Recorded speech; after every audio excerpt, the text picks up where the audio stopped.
অনুপ্রেরণামূলক গল্প। লাল হার্ট। ব্যর্থতার পর সফলতার আলো। একটি ছোট্ট শহর নীলগঞ্জে থাকত 22 বছরের এক যুবক, রিদওয়ান। স্বভাব শান্ত, কিন্তু স্বপ্ন ছিল অনেক বড়। সে চেয়েছিল নিজের একটি ডিজিটাল সার্ভিস সেন্টার খুলতে, যেখানে graphics, video editing, mobile service, সব মিলিয়ে আধুনিক একটি ছোট স্টুডিও হবে। তার স্বপ্ন যেন বাইরের লোকদের কাছে হাসির বিষয় ছিল। বাড়ির অবস্থা খুব একটা ভালো ছিল না। বাবা ছিলেন রিকশাচালক, মা ঘরে সেলাই করত। রিদওয়ানের পকেটে ছিল মাত্র 2,000 টাকা। কিন্তু তার বুক ভরা ছিল বিশ্বাসে, আমি পারবো। শুধু সময় চাই। প্রথম কাজ পাওয়ার সময় এক পরিচিত কাকু তাকে একটা জন্মদিনের ভিডিও বানাতে দিলেন। কিন্তু রিদওয়ান তখনও ভালোভাবে সফটওয়্যার বোঝে না। ভিডিওর অডিও এলোমেলো, টেক্সট ভুল বানান, শেষে ফাইল করাপ্ট হয়ে গেল। কাকু রেগে গিয়ে বললেন, তোর দ্বারা এসব হবে না রে। এটা ছিল তার প্রথম ব্যর্থতা। দ্বিতীয়বার সে আরেকজনের ফটো রিটাচ করতে গিয়ে ছবিটাই নষ্ট করে ফেলল।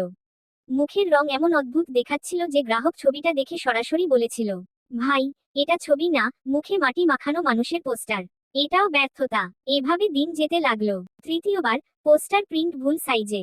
চতুর্থবার ভিডিও রেন্ডার মাঝপথে বন্ধ। পঞ্চমবার মোবাইল সার্ভিস করতে গিয়ে সিম স্লট বেঁকে গেল। ষষ্ঠবার পেন ড্রাইভে ফাইল সেভ না করে কাজ হারানো। সপ্তমবার ক্লায়েন্ট আসার আগেই পিসি হ্যাং। অষ্টম দ্বাদশবার প্রায় একই ধরনের নানা ভুল, চাপ, টেনশন, আর মানুষের তিরস্কার। লোকজন বলতে লাগলো, তুই অন্য কাজ কর, এই সব ডিজিটাল ডিজিটাল তোর দ্বারা হবে না। ডিগ্রি নাই, টাকা নাই, অভিজ্ঞতা নাই, কিভাবে হবে? কিন্তু রিদওয়ান নিজের কান বন্ধ করে দিল। রাতে দেরি পর্যন্ত ইউটিউব টিউটোরিয়াল দেখতো, ফ্রি কোর্স করত, পুরনো ফোন খুলে আবার জোড়া লাগাত, ফ্রি সফটওয়্যারে প্র্যাকটিস করত। সে একটা ছোট কাগজে বড় করে লিখে রেখেছিল, ব্যর্থতা কোনো প্রমাণ নয়, ব্যর্থতার পর না ওঠাই প্রমাণ। তার পরিবার তাকে খুব সমর্থন দিতে পারত না, কিন্তু মা সবসময় বলতেন, চেষ্টা করলে তুমি পারবে রে বাবা। একদিন না একদিন তুমি সফল হবেই। একদিন মহল্লার এক ভাই তার ভাঙা ফোনটা নিয়ে এলো। বলল, শেষবার চেষ্টা করে দেখ, ঠিক করতে পারলে 300 টাকা দিব। রিদওয়ান ভয়ে ভয়ে কাজ শুরু করলো।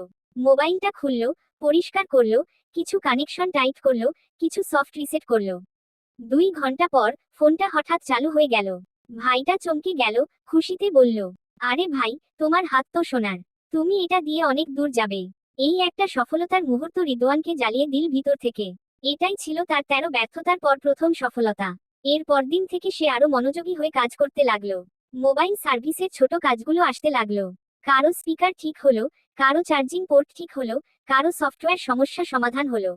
লোকজন বলতে লাগলো, এই ছেলেটা ভালো, চেষ্টা করে, ভুল করলে নিজের দোষও স্বীকার করে। বিশ্বাস করা যায়। রিদওয়ান তার আয়ের টাকা জমাতে লাগলো। 1 মাসে 5,000 টাকা, 2 মাসে 12,000 টাকা। আমার স্বপ্ন সফল হতে শুরু করেছে। এবার আপনার বিশ্রামের পালা। বাবার চোখে পানি চলে এলো। এটাই ছিল রিদওয়ানের সবচেয়ে বড় অর্জন।